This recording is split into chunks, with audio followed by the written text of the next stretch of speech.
আমরা যখন স্মার্ট বাংলাদেশ গড়ার স্বপ্ন দেখছি, যখন একের পর এক ফ্লাইওভার আর প্রশান্ত মহাসড়ক দেশের যোগাযোগ ব্যবস্থাকে বদলে দিচ্ছে, তখনও একটি ছবি আমাদের চোখে আঙ্গুল দিয়ে দেখিয়ে দেয় উন্নয়নের আলো এখনও দেশের সব কোণে সমানভাবে পৌঁছায়নি। আজ আমি কথা বলছি মাগুরা জেলার সেই মানুষগুলোর কথা, যাদের জন্য আধুনিক সড়কপথ বা সেতুর কোনো মূল্য নেই, কারণ তাদের দৈনন্দিন জীবনের একমাত্র ভরসা হলো একটি নৌকা। আমি বলছি মাগুরা জেলার রাড়িখালী গ্রামের হাজারো মানুষের কথা। রাড়িখালীর মানুষেরা নদীটির ওপারে শত্রুজিৎপুরে যাওয়ার জন্য অন্য কোনো পথের কথা ভাবতে পারে না।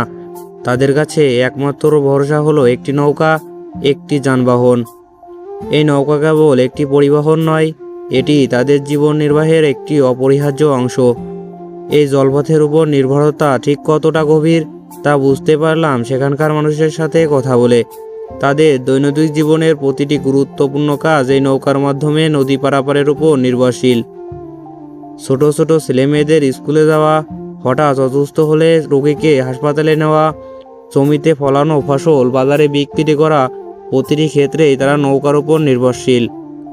বর্ষার সময় নদী যখন ফুলে ফেঁপে ওঠে,